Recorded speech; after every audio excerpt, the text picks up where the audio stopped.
Esta mañana quisiera compartir la palabra de Dios, y los que tengan su versión favorita de la Biblia, que busquen por favor en Mateo capítulo 5, y vamos a leer del verso 1 al verso 14.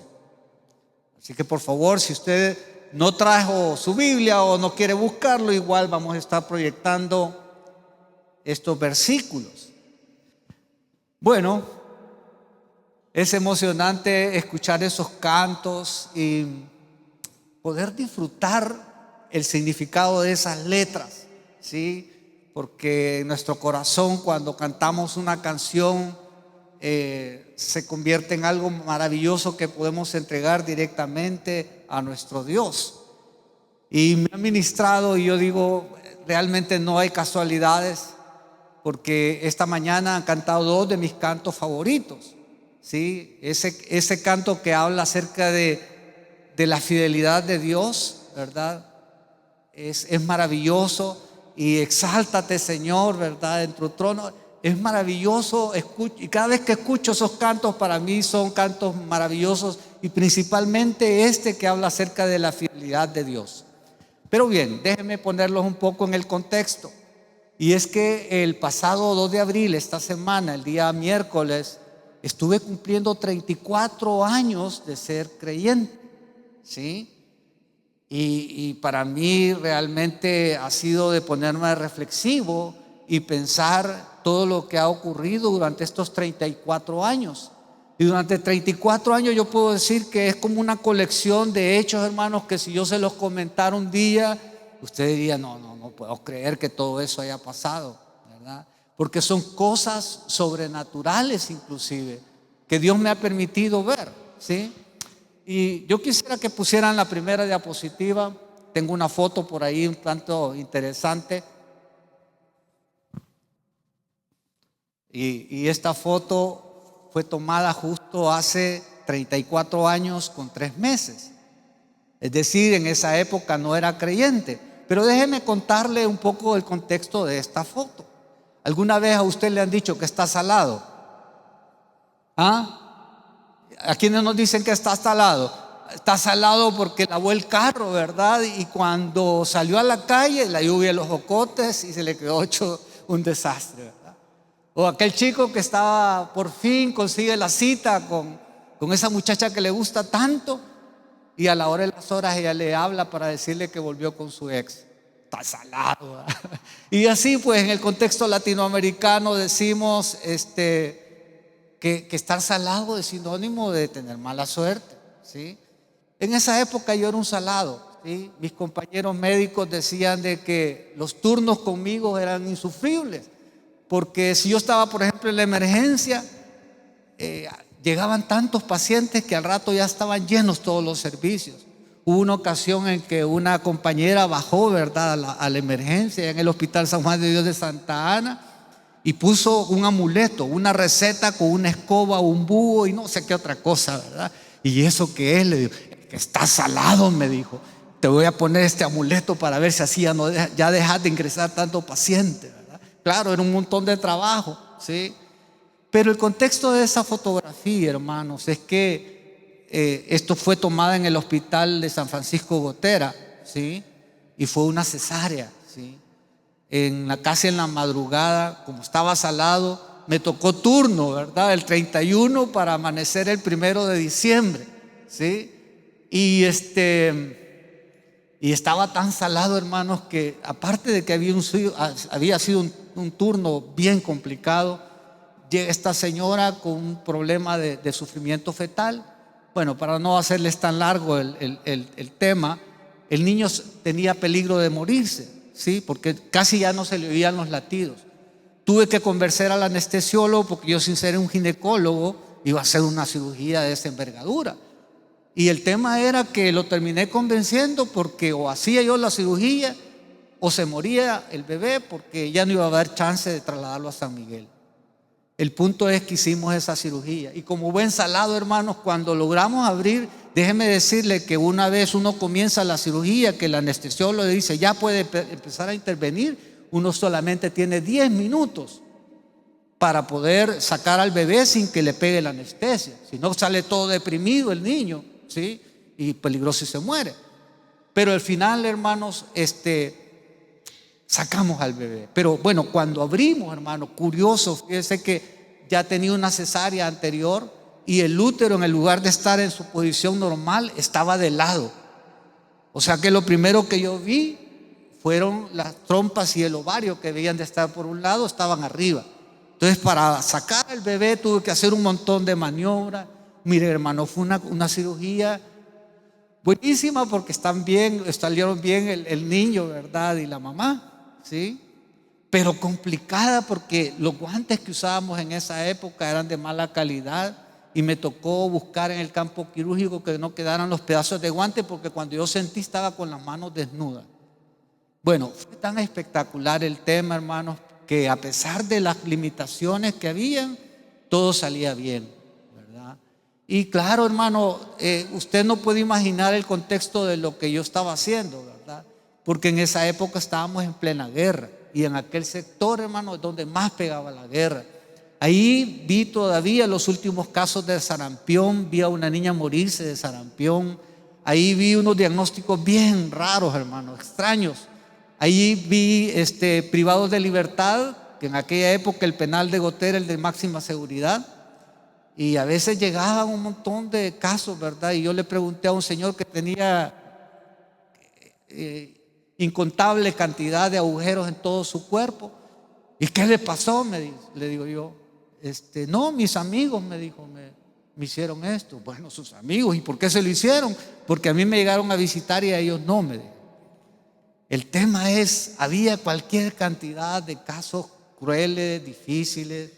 Entonces, hermanos, yo me sentía como Superman, ¿verdad? Porque en esa época los médicos nos entregaban como todólogos.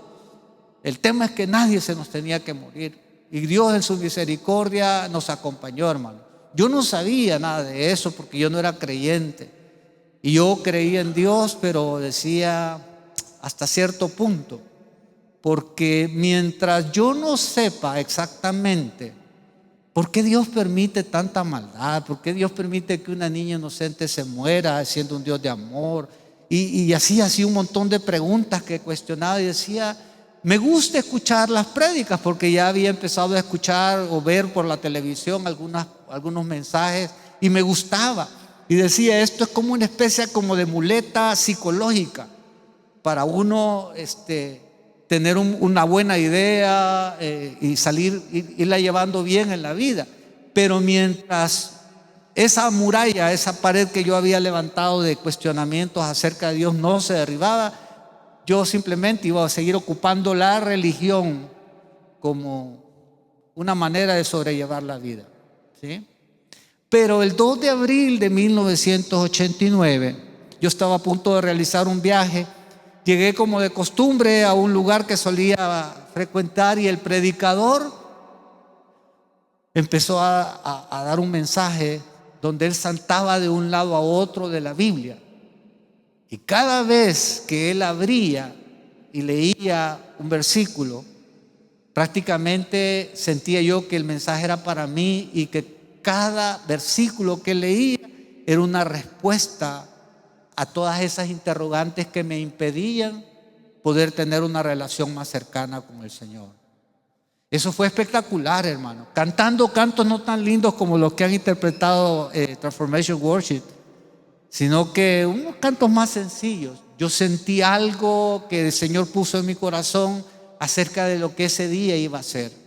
Cuando el predicador hizo un llamado para que aquellos que quisieran recibir a Jesucristo como su Señor y Salvador personal, aquel que se creía Superman y muy serio y macho, ¿verdad? Para no llorar, tenía en ese día transparente mi camisa de llorar y sin un aparente motivo.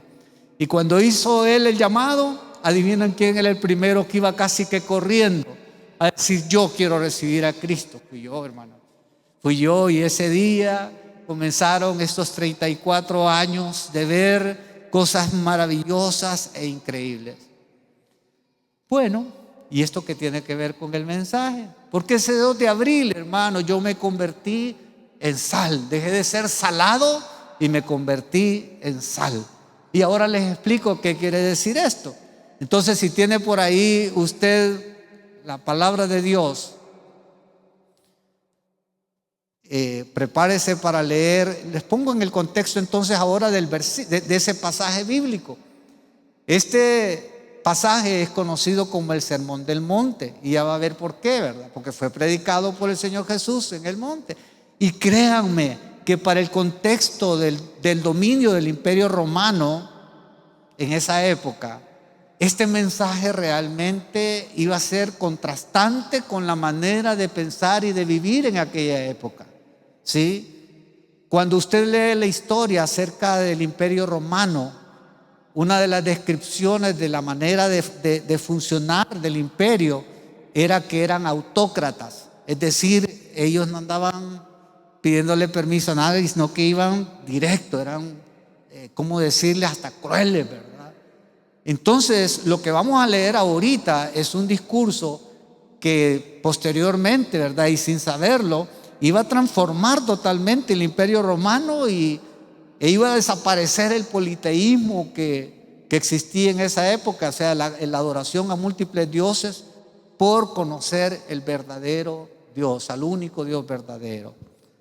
Entonces, vean lo que dice la palabra de Dios.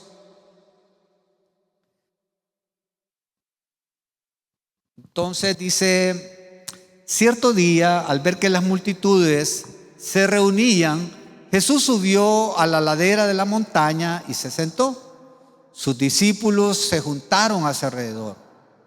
Entonces él comenzó a enseñarles, y dice que Dios bendice a los que son pobres en espíritu y se dan cuenta de la necesidad que tienen de él, porque el reino del cielo les pertenece. Entonces Dios bendice a los que lloran, porque serán consolados. Dios bendice a los que son humildes, porque heredarán la tierra. Dios bendice a los que tienen hambre y sed de justicia, porque serán saciados. Dios bendice a los compasivos, porque serán tratados con compasión. Dios bendice a los que tienen corazón puro, porque ellos verán a Dios. Dios bendice a los que procuran la paz, porque serán llamados hijos de Dios. Dios bendice a los que son perseguidos por hacer lo correcto, porque el reino del cielo les pertenece. Dios los bendice a ustedes cuando la gente les hace burla y los persigue y miente acerca de ustedes y dice toda clase de cosas malas en su contra, porque son mis seguidores. Alégrense, estén contentos, porque les espera una gran recompensa en el cielo. Y recuerden que los antiguos profetas los persiguieron de la misma manera. Mire qué interesante, hermanos. Tal vez hasta aquí hagamos una pequeña pausa y analicemos lo que la palabra de Dios dice. A ver, ¿qué es lo que está el Señor enseñando? Contrario a lo que es la sociedad de esa época, Él les está diciendo: hey, ustedes van a ser perseguidos, ustedes tienen que ser pobres en espíritu, van a sufrir, van a llorar, tienen que ser mansos, misericordiosos, de un corazón puro, y aparte de que sean pacíficos, se van a burlar de ustedes y van a ser perseguidos. O sea, trate usted, hermanos, de imaginar cuando Jesús dio ese sermón, lo radical que estaba haciendo en contraposición a lo que era la cultura de ese entonces. Los discípulos ni siquiera se lo imaginaban, y este discurso probablemente iba a marcar un antes y un después en la vida de todos los que estaban escuchando a Jesús. Porque usted sabe de que este discurso está implícito en el resto de la palabra de Dios. Jesús siguió enseñando acerca de qué consistía el reino de los cielos y cómo nosotros, los hijos de Dios, íbamos a tener que desafiar a todo el contexto de nuestra sociedad, porque este mensaje es atemporal, es decir, sigue tan vigente como cuando Jesús lo presentó a sus discípulos. En esa época, hermanos, realmente Jesús regresó al cielo y nunca llamó a sus hijos cristianos. El cristianismo y el ser llamados cristianos se menciona, si usted es curioso, puede leer ahí en el libro de los Hechos, en el capítulo 11, el verso 26, que dice que ahí se les empezó a llamar cristianos a los discípulos de Jesús. Y fue en Antioquía, y calculan que fue más o menos en el año 40 después de Cristo. Pero realmente el término cristiano era hasta peyorativo, o sea, era como una manera despectiva de referirse a los seguidores de Jesús. Y es que los seguidores de Jesús, hermanos, somos desafiados a ser como Él es, ¿sí? Y el carácter de nuestro Señor es a quien debemos imitar. Pero ya en aquella época, obviamente, era todo un desafío, ¿sí? Y para la mayoría del pueblo, y estaba recordando justo en alguna ocasión, tuve la oportunidad de visitar el Coliseo Romano. Y una de las cosas impresionantes, ¿verdad?, es que para la época habían desarrollado una tecnología en automático, porque estaba como la pista donde se presentaba el show, ¿verdad? Pero habían creado una serie de poleas y mecanismos de contrapeso para que de repente del suelo emergieran las fieras que iban a enfrentar a los creyentes, porque los cristianos eran sacrificados ahí, ¿verdad? Y hay un canto de Marcos Vidal que literalmente describe, ¿verdad?, que los cristianos morían abrazados en la arena del circo romano. Y yo traté de imaginar estando ahí esas escenas tan crueles. Y paradójicamente, en uno de los extremos hay una gran cruz de hierro, ¿verdad?, que para nosotros los creyentes de alguna manera representa nuestra fe, la cruz. Pero es paradójico imaginar, ¿verdad?, que en esa época era el disfrute de la gente, ver cómo los creyentes no renunciaban, ¿verdad?, a nuestro Señor. Hermanos, durante estos 34 años de ser creyentes, yo he experimentado todo lo que la palabra de Dios dice. He disfrutado de ver las cosas sobrenaturales porque, bueno, déjeme decirle que yo soy un poco medio Tomás, ¿verdad? Hasta no ver, no creer, ¿verdad? Tomás, hasta que no tocó las llagas de Jesús, no quería creer que Él había regresado, había resucitado.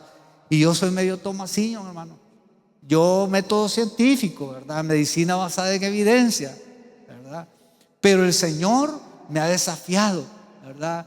Porque muchas de las cosas que yo he visto no pueden ser explicadas desde el punto de la vista de la ciencia. Solo pueden ser descritas desde la perspectiva espiritual, donde nosotros por medio de la fe hemos creído en un Dios todopoderoso. ¿Y qué significa todopoderoso? Que todo lo puede. Yo no sé cómo ha vivido su vida desde que recibió a Cristo como Señor y Salvador, pero esta mañana estoy aquí para decirle que todo lo que usted ha vivido no es casualidad. Yo le llamo diosalidad, ¿verdad? Porque todo está en el propósito de Dios. Hermanos, yo le podría contar cosas maravillosas que como instrumento de Dios el Señor me ha permitido hacer o ver, ¿sí? Y otras, unas que son maravillosas y otras que son tristes. Pero en medio de todo el Señor se ha glorificado. Y aún después de 34 años, déjeme decirle que todavía no alcanzo a la estatura del varón perfecto que quiere hacer Jesús de mí. Porque si usted lee en Filipenses capítulo 1, verso 6, dice que el que comenzó la buena obra en vosotros será fiel para completarla hasta el día de Jesucristo. Y hoy, a mis 34 años, no he alcanzado esa estatura, hermano. Como decía el apóstol Pablo, después de haber sido perseguidor de los cristianos, de los creyentes, de los que desafiaron el contexto de su época, dijo, ya después siendo un creyente, dijo, ya en su madurez espiritual, aún lo que no quiero hacer, eso hago todavía. Entonces probablemente usted y yo, ¿verdad?, que somos templo y morada del Espíritu Santo, hoy en día a veces nos lamentamos de no haber sido obedientes al Señor. Por eso el canto ese, que tu fidelidad es grande, a mí me ministra mucho, y déjeme decirlo en un contexto personal qué significa para mí.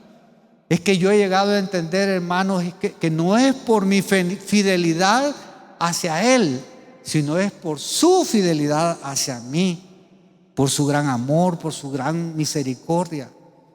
Dios ha tenido misericordia de todos aquellos que somos sus hijos, de todos aquellos que hemos recibido a Jesús como Señor y Salvador personal. Pero ya me alargué en el preámbulo y hoy vamos directamente al versículo, ¿sí? El siguiente versículo habla allí en Mateo 13, y Dios, Jesús, en el lugar de llamarnos cristianos, ¿verdad?, porque todavía no nos habían puesto ese apodo, viene y nos llama: ustedes son la sal de la tierra. Pero ¿para qué sirve la sal si ha perdido su sabor? ¿Pueden lograr que vuelva a ser salada? La descartan y la pisotearán como algo que no tiene ningún valor. Bueno, en el mar muerto, ese mar está lleno de mucha sal, ¿sí? Pero esa sal no es la sal que usualmente podemos utilizar, ¿verdad?, y que tiene buen sabor. Esa sal está contaminada, ¿sí? Ahora, la sal a la que el Señor Jesús se refería es una sal como algo valioso, ¿sí? En la época en que Jesús está explicando esto, los soldados romanos recibían su salario, es decir, recibían sal como pago a su trabajo, y la sal era considerada como el oro blanco en aquella época, era muy valiosa. Y tal como dice la historia, ¿verdad?, el libro de Job, que fue escrito hace más de 3.500 años, ya hace mención acerca de la sal y su uso para sazonar, para dar sabor, ¿verdad? También cuando en algunas versiones de la Biblia dice, para que en el lugar de ser pisoteada, dice ser horadada, ¿verdad? Es que la sal en el Imperio Romano utilizado, ¿verdad?, para ponerle en los caminos y que no surgiera nuevamente la hierba. Esa sal que estaba contaminada y que no era apta para el consumo humano, la tiraban en los caminos y obviamente todo el mundo la pisoteaba. Y en esto quiero parar un poquito sobre el significado entonces de la sal. La sal tiene dos usos principales. Se han descubierto más de 14,000 usos de la sal. Así que para los que están tomando notas, ¿verdad? Número 1, no es cierto, no voy a empezar a hablar de los usos de la sal.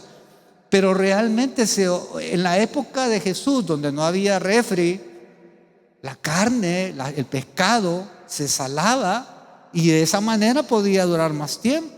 Los soldados que tenían que emprender grandes caminatas, en esa época la gente no conocía el mundo, pues. O sea, cuando muchos dicen que conocían 15 millas alrededor y ese era el mundo para ellos. No es como ahora que nos desplazamos de aquí hasta la Conchinchina en no más de 1 día, 2 días de vuelo, ¿verdad? No sé dónde queda la Conchinchina, pero me lo imagino como un lugar distante, ¿verdad? El punto es, la sal sirve para preservar y sirve para dar gusto, ¿sí?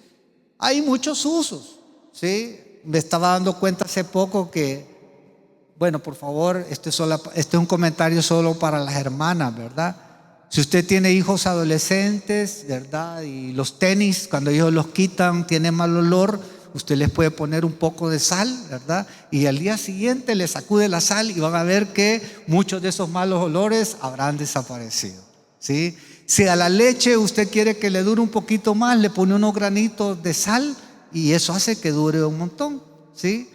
Bueno, a los que les gusta el jamón serrano, es impresionante, ¿verdad?, cómo desarrollan esos jamones, y la base es la manera en que utilizan la sal para desecar la carne y evitar de que se contaminen, ¿verdad? Y aquí un ingeniero químico está dando el aval para todo eso, ¿sí?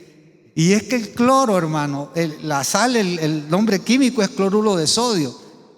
Por separado el cloro y el sodio son hasta explosivos, son altamente tóxicos, pero unidos, hermano, son capaces de salvar vidas, ¿sí? En el contexto médico, una de las soluciones que no puede faltar en los hospitales es la solución salina. Y son incontables el número de gente que ha sobrevivido gracias a una solución con un poquecito de sal, porque sirve para hidratar. Pero bueno, los que cocinamos, ¿verdad? Necesitamos tener un balance. ¿Qué tal si yo hago una sopa, ¿verdad? De su sopa favorita, piense en su sopa favorita, ¿verdad? Y le pone unos 2 granitos de sal, no va a saber bien. Pero si le pone la cantidad justa, ¿verdad? Adecuada, usted va a sentir esa sopa exquisita. Ay, pero si se le pasa la mano, ¿verdad? Ya estuvo que echó a perder la sopa, ¿sí? Entonces, ¿cómo aplica eso a nuestra vida natural? Quiere decir que nosotros somos un ingrediente esencial, útiles según los talentos y los propósitos de Dios en nuestra vida, porque cada uno de nosotros somos valiosos delante de los ojos de Dios, pero en todo necesitamos ser balanceados. La semana pasada algunos de los de Transformación Worship asistieron por ahí a un aniversario de una iglesia y mi hija inclusive, ¿verdad?, venía sorprendida porque el predicador dijo: y todos aquellos que usen jeans con roturas, ¿verdad?, no van a quedar embarazados porque eso no es de Dios. Y empezó a hablar un montón de cosas fuera de contexto. Ay, hermanos, entonces la sal puede perder su sabor. Y yo no sé, algunas veces conmigo se han quejado, ¿verdad?, porque de alguna manera le notan que uno es creyente. Y en muchas circunstancias nos dicen: mire, y fulana de tal, sutano de tal, se comporta de esta y esta manera y dice que es creyente. Entonces, en esas condiciones, ¿verdad?, pareciera que a los ojos del mundo todos nosotros los hijos de Dios estamos en la mira, ¿sí? No sé si ¿dónde está mi hermana Doris Centeno? Por aquí debe estar, o no vino hoy. Mi hermana Doris Centeno, voy a aprovechar, ¿verdad?, para hablar ahora que no está. No es cierto. Hicimos la campaña de Piensa en Jesús, ¿sí? Y el testimonio de ella fue cuando entró a un restaurante de comida rápida con su camisa: Piensa en Jesús, ¿verdad? Y ella sintió que todo el mundo se le quedó viendo, ¿verdad? Y bueno, el testimonio de ella fue maravilloso porque dice: esa sensación de estar delante de toda la gente exhibiéndome como alguien que es diferente, alguien que se dice un imitador de Jesús, es un desafío. ¿Qué tal si todos anduviéramos con un rótulo de neón aquí, ¿verdad?, en el pecho, diciendo: yo soy creyente, yo soy un hijo de Dios, el Espíritu Santo dé testimonio que soy un hijo de Dios, redimido, todos mis pecados me han sido perdonados porque por medio de la fe yo he creído en el Señor Jesucristo? Hermanos, ¿qué testimonio más poderoso daríamos? Y algunos que nos conocen: tú, creyente, sí, creyente. Hermano, cuando yo recién había aceptado a Cristo como Señor y Salvador personal, y digo recién porque ese día fue un domingo y había viajado desde Santa Ana para San Salvador, y cuando yo iba de regreso iba meditando sobre todo lo que había pasado. Y como era usual los días domingos, ¿verdad?, estaban mi papá y mis tíos departiendo, tomándose ahí unas cuantas, ¿verdad?, polarizadas. El que sepa lo que significa polarizada ya sabe, porque ya se están riendo algunos. Y no me importó en qué condición estaban, pero cuando yo llegué les dije: hey, ¿saben qué? He conocido a Dios y Dios es real, Dios existe. Yo estaba, hermanos, pero impresionado de lo que me había ocurrido ese día, porque había empezado de ver, había pasado de ser salado a ser sal, entendiendo que Dios es real, no es una religión, Dios existe y es galardonador de los que le buscamos. Amén. Entonces yo no sé cómo ha sido su experiencia ahora que usted es creyente, pero la verdad es que en esos días ni imaginaba todo lo que estaba por venir, toda esa transformación que habría de ocurrir durante toda mi vida. Ahora, déjenme aterrizar en otro de los usos de la sal. La sal sirve para preservar. Bueno, yo no sé si a usted le gusta el pescado que se come en esta época, ¿verdad? De Semana Santa. Sí, el pescado, a algunos les encanta y otros los detestan, ¿verdad? Ahí está, ¿verdad? Que le gusta el pescado a mi hermana Marlene, ¿verdad? El pescado seco que nosotros comemos es como una tradición que viene desde España. Ellos el bacalao ponían a salar, pero hace poco, la semana antepasada, estuve en el desvío de San Vicente comiendo carne de la que venden en los asadores de eso, ¿verdad? Fuimos en una misión del Ministerio de Salud y aterrizamos ahí con aguacate, frijoles, salcochados, ¿verdad? Un poco de cuajada. Y esa carne que tenía una sal, hermanos, pero cabal en su punto. O sea, se distinguía la sal, pero le daba un toque, hermanos, exquisito. Bueno, ya sé que le va a dar hambre, pero ya tenemos un refrigerio ahí preparado. Pero mire, con unas tortillas que parecían de tamal pishke, hermano, pero bien tostaditas y con esa carne. ¡Qué delicia, hermano!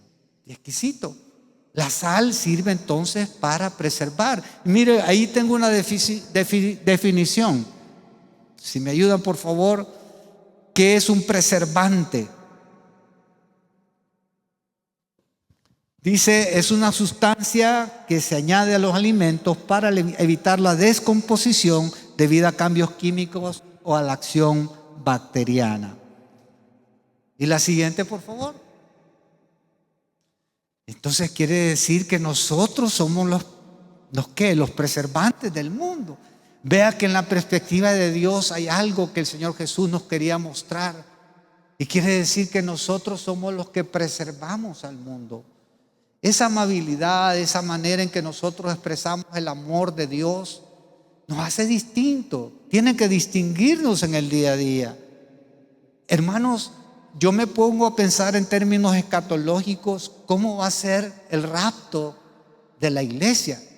¿Sí? Y obviamente es un fenómeno que nos cuesta imaginarnos, porque nunca nadie lo ha vivido, ni sabe exactamente cómo va a ser. Hay comparaciones que va a ser en un abrir y cerrar de ojos, o sea, rapidísimo. Pero me pongo a pensar, hermanos, que si la iglesia del Señor se va, es decir, la sal, el preservante se va, ¿cómo quedaría la sociedad sin ese toque de bondad, sin ese toque de la presencia del Espíritu Santo? Porque el Espíritu Santo se va con nosotros, ¿sí? ¿Cómo quedaría la sociedad sin la presencia de los creyentes? ¿Se puede imaginar? Creo que la gente se volvería, el mundo sería hostil, sería totalmente tosco. Entonces el Señor dice que somos prácticamente lo que preserva este mundo. Ahora, como decía, este mensaje fue radical y desafió y contrastó con lo que se vivía en la sociedad en aquella época. Ahora, póngase a pensar de que la palabra de Dios muestra que el Señor Jesús mostró como maestro, como rabí, mostró en qué consistía el reino de los cielos.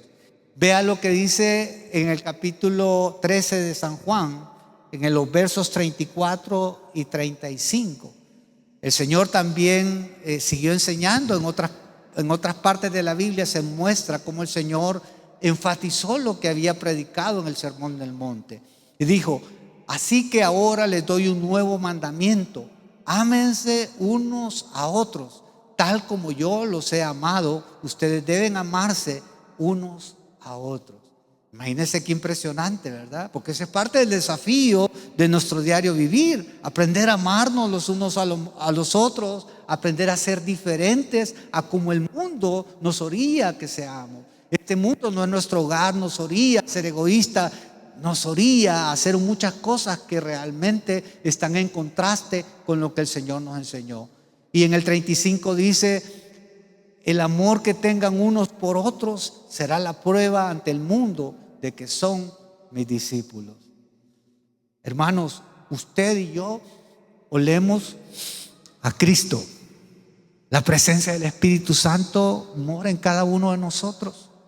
Yo estaba en una ocasión en Jerusalén, en un hostal, y como andaba en viaje de mochilero, en una sola habitación, los que no han estado en esas condiciones no se lo imaginan, pero les describo así rápidamente. En una habitación habían alrededor de unos 20 camarotes para 2 personas, ¿sí? Y yo, que había llegado tarde por un error en la reservación y lo que eso era, estaba ordenando mis cosas, me había recién bañado, no tenía Biblia ni nada de creyente alrededor, ¿verdad? Y de repente se me acerca un señor altísimo, ¿verdad? Jan se llama, pero es con J, no con IA. Han se llama, y era de Eslovaquia. Y de repente se me acerca y me dice: hola, mi hermano, ¿cómo estás? Buenas tardes. Y yo así como: ¿y quién es? Mira, me dice, déjame presentarte a mi esposa. Y llamó a la esposa y me la presentó. Mira, hermano, yo quisiera invitarte a cenar esta noche. Bueno, le dije yo. Porque mi hermano me preguntó que si tenía algo que hacer más tarde. Y yo: bueno, te invito a cenar. Y yo dije: bueno, a ver, voy a ir con cuidado porque no sé qué me puede hacer esto. Pero íbamos con la esposa. Y cenamos, hermano, y platicamos y hablamos de Jesús.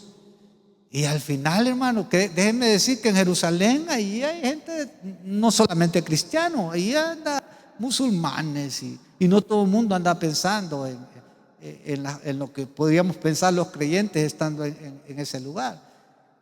Y le pregunté, ¿verdad? Ya en la confianza: mira, hermano, ¿y tú cómo supiste que yo era creyente? El Espíritu Santo me dijo. ¿Qué? Hermanos, usted y yo no lo notamos, pero usted y yo somos cartas leídas ante el mundo. La presencia del Espíritu Santo mora en usted y en mí. Y a pesar de que a veces las cosas que no queremos hacer, esas hacemos todavía, el Espíritu Santo nos dice: hey, momentito, que esto no es agradable para mí, ¿sí? Pero créame que hay un sello de Dios en su vida.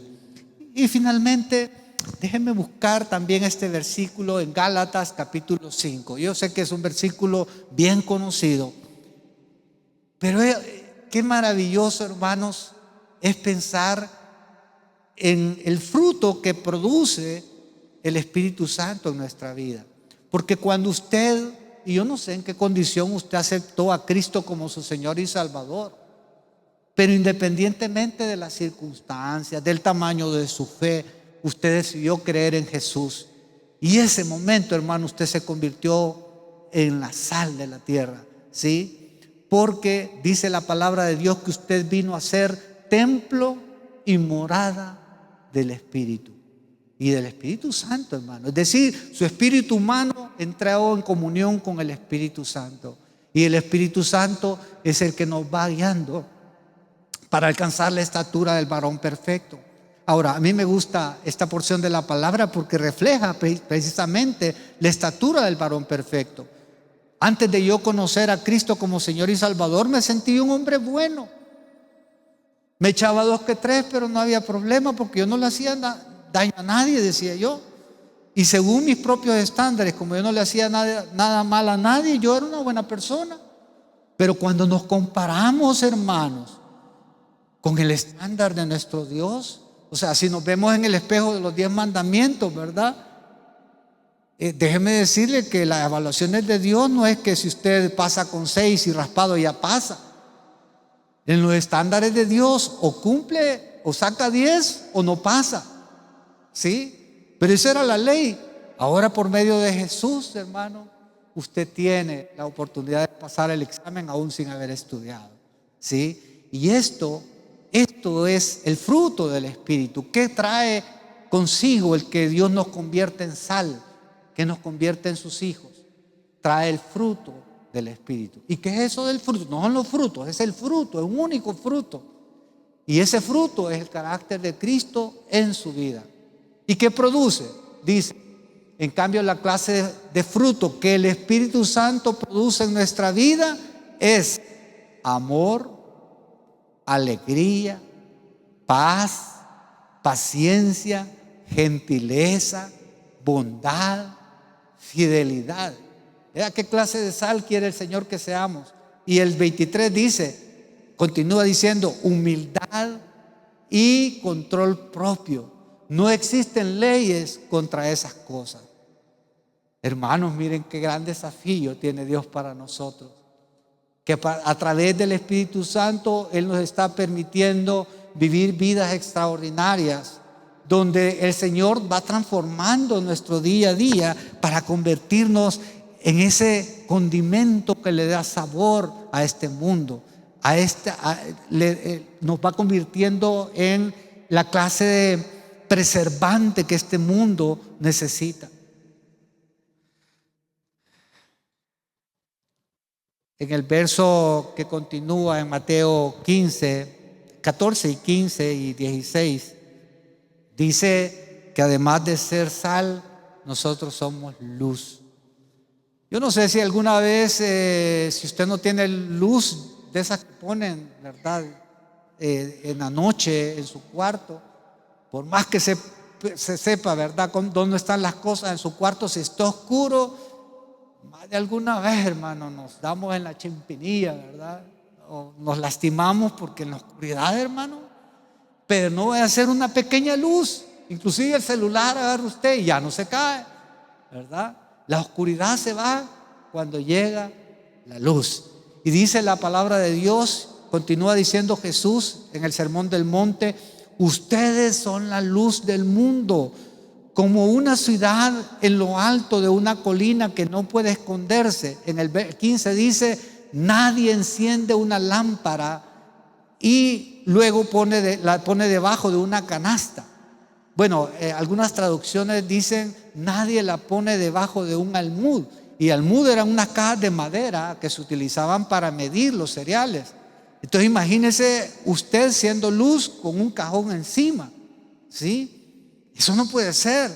Usted y yo hemos sido escogidos por el Señor para hacer luz en medio de la oscuridad.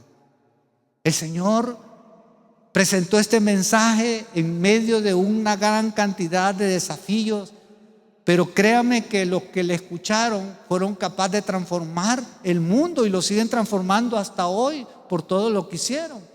Y ahora en nuestro mundo, ¿cómo estará nuestro mundo? ¿Habrá oscuridad en este mundo, en este tiempo que nos está tocando vivir? Por supuesto que hay mucha oscuridad. Muchos han perdido su sabor porque se han contaminado con el mundo, ¿sí? Y lamentablemente se han desviado del camino de Dios. Pero el Señor siempre sigue creyendo en usted y en mí para hacer luz en medio de la oscuridad, en medio de las tinieblas.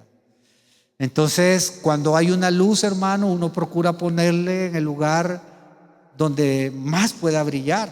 Lo compara con una ciudad que es puesta en lo alto. Y cuando leí esto me acordé de alguna de mis historias. Y hoy con mi hermano estaba hablando de las salidas en bicicleta. Cuando yo era más joven y vivía en México, en Puebla, y visitaba una ciudad que estaba a 7 kilómetros de Puebla, la ciudad de Cholula. Y desde las autopistas que había en aquella época, ¿verdad?, yo podía ver desde lejos que había una iglesia católica así justo en la cima de un cerro. Mas no sabía que debajo de la iglesia hay 3 pirámides, porque cada vez que conquistaba a un pueblo indígena a otro, construían una pirámide sobre la que ya existía, y así hasta que finalmente llegó el catolicismo y puso una iglesia ahí. Pero lo que sí era evidente, hermanos, que el paisaje se veía obviamente resaltado por la presencia de ese edificio en una colina y detrás el Popocatépetl, de un volcán majestuoso que hay en esa ciudad. Pero el punto es, usted y yo como luz, estamos puestos en eminencia por el Señor, para que a través de nuestro hablar, de nuestro decir, seamos testimonios para los que no tienen luz. Entonces, en Mateo, en el versículo 16, para ir finalizando, dice: de la misma manera, dejen que sus buenas acciones brillen a la vista de todos, para que todos, absolutamente todos, alaben al Señor. Entonces, hermanos, ¿cuál es el mensaje de esta mañana? No vale la pena seguir siendo simplemente cristianos, creyentes, no sé cómo se quiera poner usted, ¿verdad? Pero usted y yo somos seguidores de Jesús, y el Señor quiere que nos llevemos una vida simple y no quiere que tampoco otros caminen en oscuridad. Entonces el desafío es que usted y yo seamos sal y seamos luz. Esa sal y esa luz son necesarios para este ambiente, para esta sociedad donde hay necesidad muchos tienen necesidad de encontrar la esperanza, de encontrar la vida que solamente Jesús nos puede dar. ¿Cuál es la aplicación que quisiéramos darle a esta enseñanza esta mañana? Pues en esta semana valdría la pena, hermanos, que usted y yo buscáramos presentarnos delante de otros y poder ser sal y poder ser luz a los que nos rodean, de tal manera de que el mundo pueda darse cuenta que nuestro Señor Jesús es el camino, es la verdad y es la vida. Estoy seguro que el Señor ha hablado a tu corazón. ¿Qué tal si le abres tu vida a Jesús y le dices: Señor Jesucristo, este día yo te entrego mi corazón, te pido que entres a mi vida, que me transformes? Pídele perdón de tus pecados y ten la seguridad que el sacrificio de Cristo en la cruz es suficiente para darte este día la salvación y la entrada al reino de Dios. Te felicito, espero que nos visites en Iglesia Transformación. Que Dios te bendiga. Te invito a que nos acompañes a nuestras celebraciones dominicales, siempre a las 10 de la mañana, aquí en Hacienda de los Miranda, en Antiguo Cuscatlán. Llégate a las 9:30 para disfrutar de un cafecito con pan y un tiempo de convivio con los hermanos de Iglesia Transformación. Te esperamos. Que Dios te bendiga.